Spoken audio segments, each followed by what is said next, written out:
جو ساتھی سنتوں سے فارغ ہو چکے ہیں وہ اگلی صف کو مکمل کر لیں۔ الحمدللہ نحمده ونستعینه ونستغفره ونؤمن به ونتوکل علیہ ونعوذ باللہ من شرور انفسنا ومن سیئات اعمالنا من يهد الله فلا مضل له ومن يضلله فلا هادي له ونشهد أن لا إله إلا الله وحده لا شريك له ونشهد أن سيدنا ومولانا محمدا عبده ورسوله صلى الله عليه وعلى آله وأصحابه وبارك وسلم تسليما كثيرا كثيرا أما بعد فأعوذ بالله من الشيطان الرجيم بسم الله الرحمن الرحيم هو الذي أرسل رسوله بالهدى ودين الحق ليظهره على الدين كله ولو كره الكافرون وقال النبي صلى الله عليه وسلم لا يؤمن أحدكم حتى يكون هواه تبعا لما جئت به أو كما قال عليه الصلاة والسلام صدق الله العظيم وصدق رسوله النبي الكريم رب اشرح لي صدري ويسر لي أمري واحلل عقدة من لساني يفقه قولي۔ ایک مرتبہ نبی اکرم صلی اللہ علیہ وسلم پر درود شریف پڑھ لیجیے۔ اللہم صلی علی محمد وعلی آل محمد کما صلیت علی ابراہیم وعلی آل ابراہیم انک حمید مجید۔ اللہم بارک علی محمد وعلی آل محمد کما بارکت علی ابراہیم وعلی آل ابراہیم انک حمید مجید۔ محترم بزرگوں اور عزیز دوستوں، اللہ تبارک و تعالیٰ کا احسان، اللہ کا فضل اور اللہ کا کرم ہے کہ اللہ تبارک و تعالیٰ نے ہم تمام کو جناب محمد الرسول اللہ صلی اللہ علیہ وسلم کی امت میں پیدا فرمایا۔ ہم نے نہ کوئی درخواست کی تھی، نہ ہم نے دعا کی تھی، نہ کچھ بھی ہم نے کیا تھا، لیکن پھر بھی نبی اکرم صلی اللہ علیہ وسلم کی امت بنا کر اللہ تعالیٰ نے ہم تمام کو پیدا کیا۔ اللہ کے اس احسان پر بھی ہم جتنا شکریہ ادا کریں بجا لائے وہ کم ہے، کیونکہ نبی صلی اللہ علیہ وسلم آخری نبی، ان کے بعد کوئی نبی نہیں آنے والا۔ کتابوں میں قرآن مجید آخری کتاب، اس کے بعد کوئی کتاب نہیں آنے والی، اور اس دین کے مکمل ہونے کے بعد اب کوئی دین نہیں، شریعت نہیں آنے والی۔ اس امت کے بعد پھر کوئی امت نہیں آنے والی۔ یہی امت نبی صلی اللہ علیہ وسلم کی نسبت اور امت محمدیہ بن کر کل قیامت تک چلتے رہے گی۔ تو جتنے فضائل نبی صلی اللہ علیہ وسلم کے تعلق سے، اس میں سے بہت سارے فضائل امت محمدیہ کے تعلق سے بھی آ جاتے ہیں۔ آج کون سا مہینہ شروع ہے ابھی؟ جی، ربیع الاول کا مہینہ شروع، اور تاریخ کتنی اردو؟ زور سے بولو۔ تو ہمارا حساب کیا ہے؟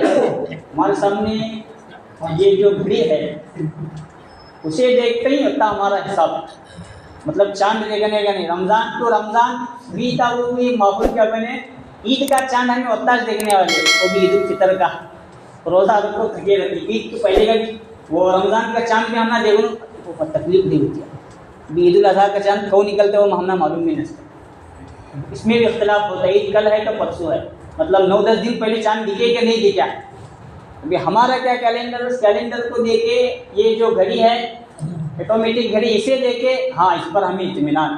اللہ کی یہ گھڑی قابل اعتبار نہیں، کبھی کبھار عصر کا وقت عصر سے پہلے جنہیں بول کو چھوڑ دیا، عشاء کا وقت بھی عشاء سے پہلے بول کو چھوڑ دیا، وہ ہم نہ تقویم دیکھ کر پھر اسے ذرا آگے پیچھے اذان کا وقت بعد میں محمد کو یاد سے ایڈجسٹ کر کے چھوڑ دیں، ابھی بھی کر چلو۔ کتنی تاریخ ہے؟ 5 تاریخ ہے۔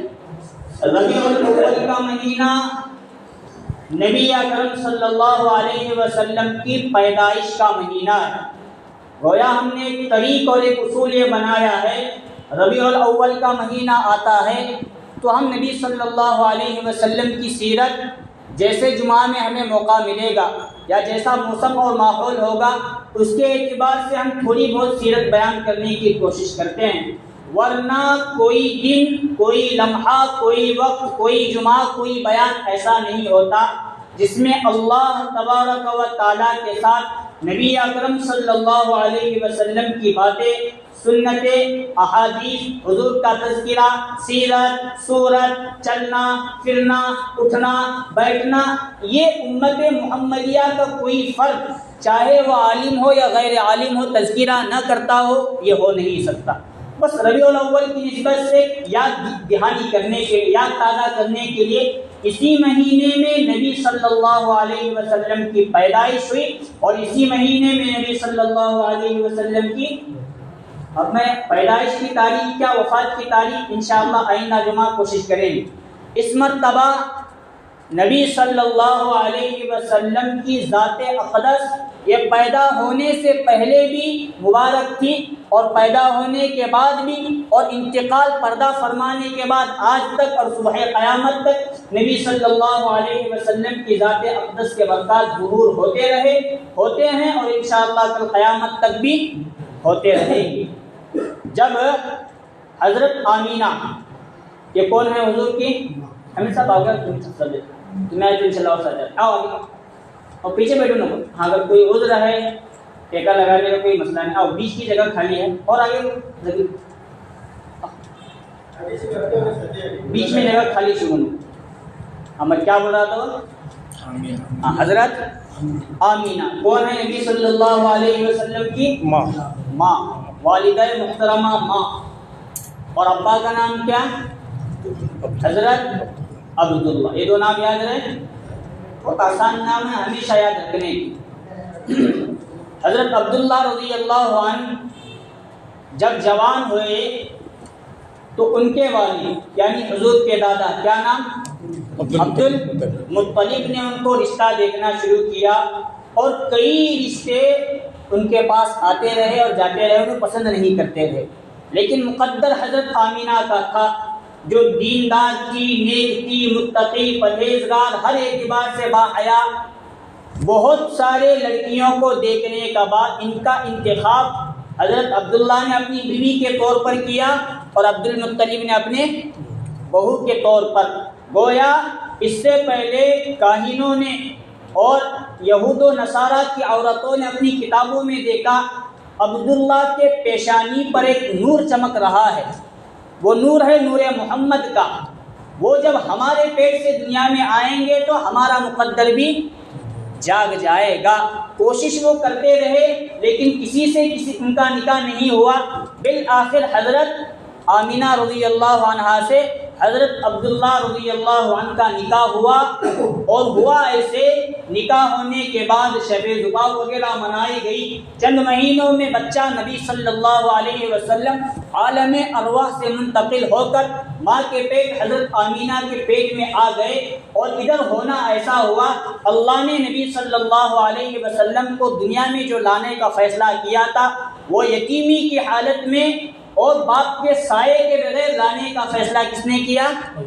تاکہ بتانا ہے یہ جو میں نبی تمہارے درمیان بھیج رہا ہوں یہ یتیم بن کر آئے گا لیکن یتیموں پر ہاتھ رکھنے والا ہوگا، مسکین بن کر آئے گا لیکن کئی مسکینوں کو فقر و فاقہ سے نکال کر، وہ تنگ دستی کی حالت سے نکال کر ان کو دین و شریعت اور اخلاق کریمہ سکھانے والا نبی آنے والا ہے۔ میں ایسے نبی کو یتیم بنا کر بھیج رہا ہوں جن کی تربیت اور پرورش کرنے کے لیے کوئی باپ کا سایہ نہیں ہوگا، لیکن میں اللہ رب العالمین اپنے نبی صلی اللہ علیہ وسلم کی پرورش اس حالت میں کر کے دکھاؤں گا۔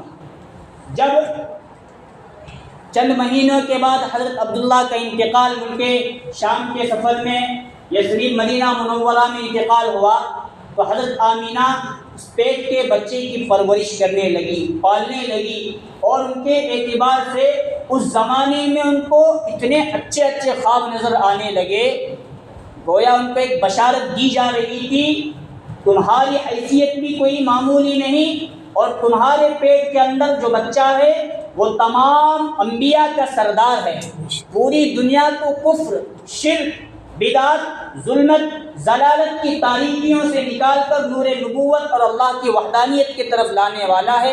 ان کا نام محمد رکھنا، ان کا نام احمد رکھنا۔ کئی مرتبہ حضرت ابراہیم خواب میں آئے اور بشارت دے کر گئے، ان کا نام ابراہیم رکھنا۔ اس زمانے میں حالت زمانہ جاہلیت تھا، کچھ باتیں دین کے اعتبار سے جیسے ہمارے یہاں بدعت ہیں لیکن وہ سنت کے اعتبار سے پھیلی ہیں، تو اس زمانے میں بھی کچھ بات پھیلی ہوئی تھی۔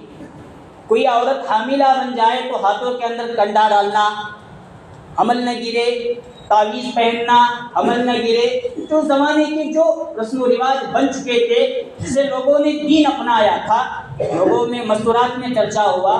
آمینہ بیوہ ہو چکی ہیں، پیٹ کے اندر بچہ ہے، کہیں یہ بچہ ضائع نہ ہو، کہیں بچے کو کچھ نہ ہو جائے، اس لیے زمانہ جاہلیت کے اعتبار سے ایک دو چار عورتوں نے گلی کی تعویذ، ہاتھ میں کنڈا لا کر دیا۔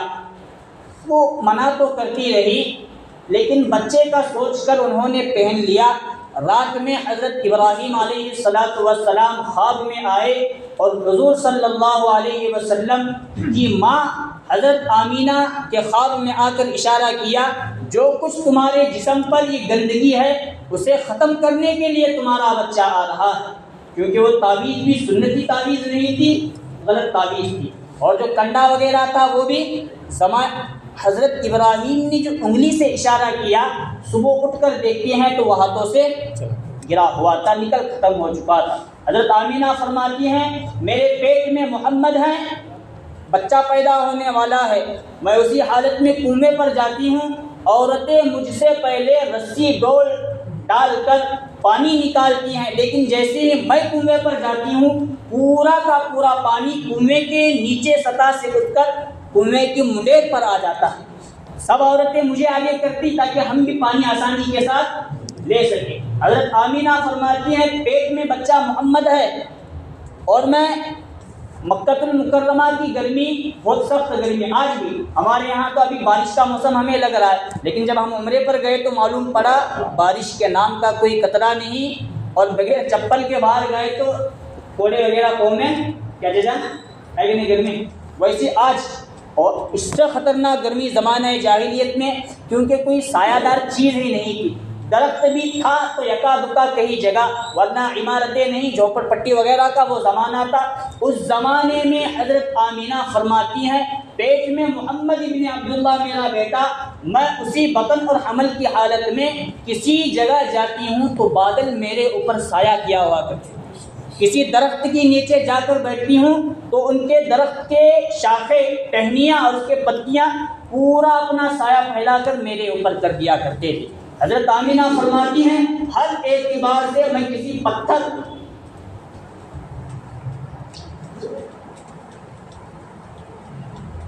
حضرت آمینہ فرماتی ہیں میں کسی چٹان اور پتھر کی طرف سے چلی جاتی تھی تو پتھر جھک کر مجھے سلام کرتے تھے کہ آمینہ سلام ہو، تمہیں مبارک ہو، تمہارے پیٹ میں ایک ایسا بچہ پیدا ہونے والا ہے جو آخری نبی، ظلمت اور تمام برائیوں کو ختم کرنے کے لیے اس دنیا میں آ رہا ہے۔ بالآخر وہ وقت آ گیا اور حضرت آمینہ رضی اللہ عنہا کے پیٹ سے میرے اور آپ کے آقا تاجدار مدینہ حضرت جناب محمد الرسول اللہ صلی اللہ علیہ وسلم پیدا ہونے والے تھے۔ ابھی دن قریب آتے آتے گئے تو اور بڑی بڑی علامتیں ظہور پذیر ہوتی گئی۔ اسی میں سے ایک واقعہ کعبۃ اللہ کو ڈھانے کے لیے ابرہہ بادشاہ بڑے لاؤ لشکر، ہاتھیوں کا لشکر لے کر وہ کعبے کی اوپر چڑھائی کرنے اور کعبے کو گرانے، منہدم کرنے کے لیے آیا۔ ابھی پیدائش کے 50 دن یا 2 مہینے باقی تھے۔ اس سے پہلے کعبۃ اللہ کا مسئلہ ایسا پیش آیا کہ اللہ تعالیٰ نے ہاتھیوں کے بڑے بڑے لشکر کو ابابیل جیسے معمولی پرندوں کے ذریعے وہ نبی صلی اللہ علیہ وسلم کی آمد کے مبارک ہونے کی حیثیت سے بڑے لشکر کو ایک معمولی جو اللہ کی مخلوق ہے ان کے چونچ اور پیروں کے اندر کنکریوں کے ذریعے سے بڑے لشکر کو ہلاک کر کے کعبۃ اللہ کی حفاظت کی۔ اس کعبۃ اللہ کو بچانے کے لیے اور پاک کرنے کے لیے نبی صلی اللہ علیہ وسلم اسی جگہ پیدا ہونے والے۔ جب پیدا ہوئے حضرت محمد الرسول اللہ صلی اللہ علیہ وسلم تو حضرت آمینہ اور دیگر داعیہ حضرات عورتیں فرماتی ہیں دیگر بچوں کو ہم نے پیدا ہوتے ہوئے دیکھا ان کے جسم پر گندگی ہوتی ہے، لیکن نبی صلی اللہ علیہ وسلم پیدا ہوئے تو پاک تھے، صاف تھے، شفاف تھے، کوئی گندگی نہیں تھی۔ پیدا ہونے کے بعد بچہ ہوتا ہے، لیکن نبی صلی اللہ علیہ وسلم پیدا ہونے کے بعد اللہ کی تعریف میں سیدھا سجدے میں گرے اور وہاں گویا انگلی کی اشارے سے اشہد ان لا الہ الا اللہ واشہد ان محمد رسول اللہ صلی اللہ علیہ وسلم کی گواہی دے رہی تھی۔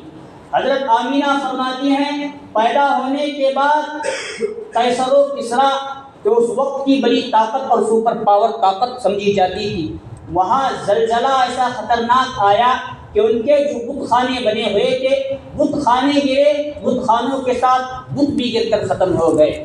فارس ایرانی کسریٰ میں 1000 سال سے ایک گرجا گھر کے اندر ایک پوجا پاٹ کرنے کی جگہ میں ایک آگ 1000 سال سے لگائی گئی تھی۔ کتنے سالوں سے؟ اور وہ جو آگ لگائی گئی تھی کیا مسئلہ تھا؟ بغیر تیل بغیر پیٹرول کے وہ آگ جلا کرتی تھی، سمجھے؟ گویا وہ لوگ سمجھتے تھے کہ بغیر کسی اسباب کے یہ آگ جلی ہے تو ہم آگ کو اپنا خدا مان رہے ہیں، تو ہمارا خدا کون ہوا؟ آگ۔ حضور پیدا ہوئے وہ آگ بجھی۔ بڑے بڑے راہبوں نے اس وقت یہ بشارت دی کہ اب بتوں کا زمانہ ختم، اب توریت، انجیل، زبور تمام کتابیں منسوخ ہو گئی۔ اب مکہ مکرمہ کے اندر پہاڑی میدان کے اندر ایک ایسا بچہ پیدا ہوا ہے جو آگے چل کر تمام بت والی چیزوں کو ختم کر کے رکھ دے گا۔ حتیٰ کہ مکہ المکرمہ میں ایک راہب نے یہ تک اعلان کیا مجھے لگ رہا ہے کہ آج کے دن اور آج کے رات میں ایک ایسا بچہ پیدا ہوا یا پیدا ہونے والا ہے جو ہمارے دین عیسائیت کو، یہودیت کو اور بت پرستی کو مٹانے کے لیے اس کی پیدائش آج ہونے والی ہے۔ جب تحقیق کی گئی تو معلوم ہوا حضرت آمینہ کے پیٹ سے کون پیدا ہوئے؟ یہ تو ایک آئندہ انشاءاللہ جماعت سیرت وغیرہ مکمل بیان کرنے کی کوشش کریں گے۔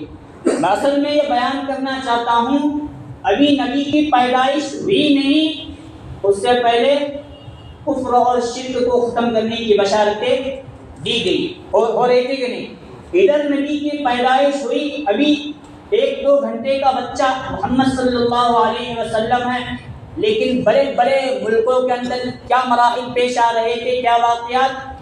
بت ختم ہو رہے تھے۔ بتوں کو ماننے والے یہ اپنی زبانوں سے اقرار کر رہے تھے کہ تمام چیزیں ختم۔ قیصر و کسریٰ کے 14 کنکروں کے اندر زلزلہ آیا جس سے ان کے بت خانے ختم ہو گئے۔ کئی کسریٰ اور قیصر کے محلات ایسے تھے جو حضور صلی اللہ علیہ وسلم کی پیدائش کے بعد وہاں کے بت خود بخود سجدے میں گر گئے اور ان کی زبانوں سے بھی الفاظ نکلنے لگے اب ہمارا زمانہ ختم، اب نبی صلی اللہ علیہ وسلم کا زمانہ، اب ایک اللہ کی عبادت اور وحدانیت کا زمانہ شروع ہو رہا ہے، ہو چکا ہے، اس کی بشارت۔ یہ بات رہنے حضرت ابراہیم علیہ السلام نارے نمرود میں کس لیے ڈالے گئے؟ وقت مکمل ہو رہا ہے، کیا ان کی غلطی تھی؟ بولو سر۔ ان کی ایک ہی غلطی تھی، جس ملک میں وہ پیدا ہوئے تھے وہ ملک پورا کا پورا بت فروش بھی تھا اور بتوں کو بناتے تھے، پوجتے تھے۔ وہاں انہوں نے شرک کے خلاف دعوت چلائی کہ ایک اللہ ہے، لا الہ الا اللہ، اللہ کے سوا کوئی معبود نہیں سوائے اللہ، اللہ کے علاوہ کسی کی عبادت ہو نہیں سکتی۔ اور دعوت یہ دی یہ جو نظر آ رہے ہیں بت، جو معبودان باطلہ کو ہم نے حق سمجھ رکھا ہے وہ اللہ کا غیر ہے، ان سے کچھ نہیں ہوتا سوائے ایک اللہ کے۔ نمرود کا انکار، بڑے بڑے بتوں کا انکار، تمام دنیا کے مخلوقات کا انکار کر کے حضرت ابراہیم اگر چاہتے حکمت دعوت توحید میں یا شرک کے خلاف دعوت دینے میں حکمت اور مصلحت اختیار کر سکتے تھے کہ تھوڑی دیر میں ان کے بتوں کے سامنے جاتا ہوں، اقرار کر لیتا ہوں، لیکن بعد میں اپنی قوم کو دعوت توحید دوں گا. لیکن نہیں، شروع سے آخر تک حضرت ابراہیم نے بتوں کا انکار کیا، شرک کا انکار کیا، ایک اللہ سے ہونے کا اقرار کر کے اسی کی دعوت دیتے رہے. اس دعوت کی وجہ سے ایک اللہ سے ہونے اور ایک اللہ کے ہونے کی بات اتنی بیان کی، شرک سے منع اپنی قوم کو اتنا کیا. نارے نمرود ایسی بڑی آگ میں حضرت ابراہیم کو 40 دن تک ڈالے گئے. کتنے دن تک؟ یہ جو سامنے ہمیں بھی کفر و شرک نظر آ رہا ہے، یا تو ہم اپنی دلوں سے اس کا انکار نہیں کر رہے، یا ہمارے دلوں سے اب شرک جیسے بدترین گناہ اور کفر جیسے بدترین گناہ کی قباحت، ضلالت اور تاریکی ہمارے دلوں سے ختم ہو چکی ہے. اس لیے ہم بھی ہاتھ جوڑنے میں، پیر پڑنے میں اور دیکھ کر واہ واہ کرنے میں، یا تو ایسے جو جا رہے ہیں شیطان ان کو دیکھ کر تالیاں پیٹنے میں ہم امت مسلمہ کا وقت گزر رہا ہے کہ نہیں گزر رہا، اور ہم فخر کے ساتھ وہاں پھیرتے ہیں ٹوپی، داڑھی، جبہ، قبا. حالانکہ ایسے وقت تو لا الہ الا اللہ محمد رسول اللہ، لا حول ولا قوت الا باللہ پڑھنے کی ضرورت.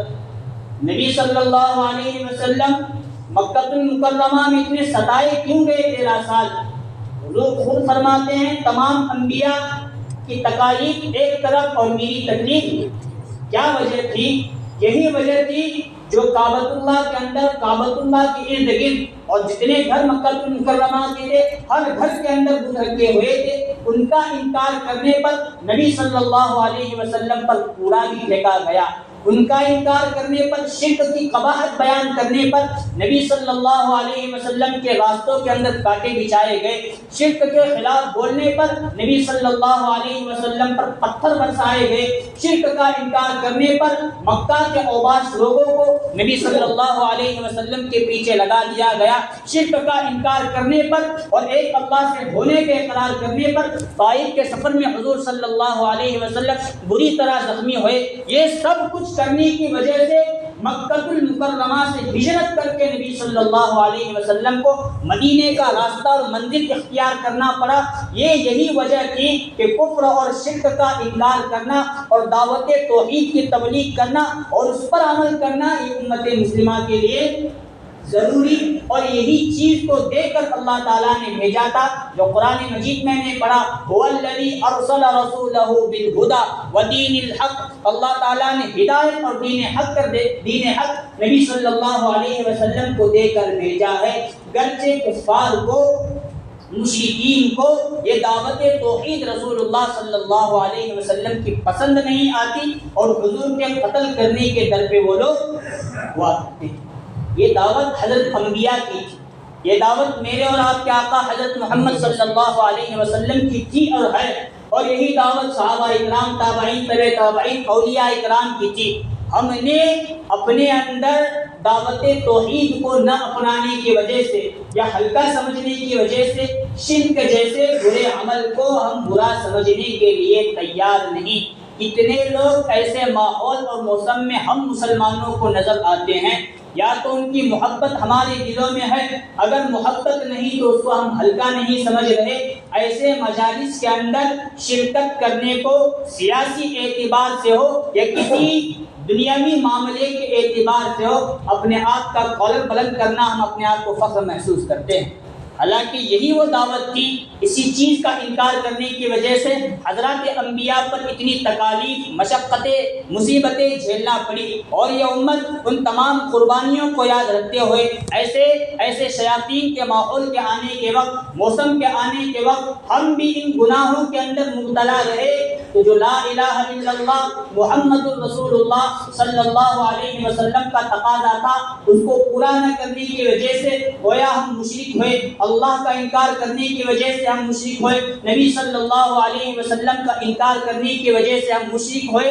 ہمارا نام ہمارے کاغذات کے اعتبار سے مسلمانوں والا کا ہوگا، لیکن نامہ اعمال رجسٹر کے اندر ہمارا نام مسلمانوں میں نہیں ہوگا، ہم سیدھا جہنم کے اندھیریوں کے اندر اور تاریکیوں کے اندر دھکیل دیے جائیں گے، اور کل قیامت کے دن یہ امید رکھ کے کہ ہمارے نبی ہمارے بارے میں سفارش کریں گے، یہ ہونے والی چیز نہیں۔ بات میں سمیٹ رہا ہوں، جب یہ چیز ہمارے اندر نہیں رہی، کفر اور شرک کی قباحت یہ بری چیز ہے، اس کے بارے میں ہمارے دل کے اندر بغض و عناد نہیں رکھتا اور ہم ایسے مجالس میں شرکت رہے، تو آج یہ بات یہاں تک آ پہنچی، دیکھنے میں ملتا، سننے میں ملتا ہے، جو آج ہم لوگوں مسلمانوں کے دل و دماغ پر ایک چیز کا نشہ چڑھا ہے۔ ہم اپنے بچوں کو مکتب کیوں بھیجے اور اردو اسکول ہے کہ نہیں؟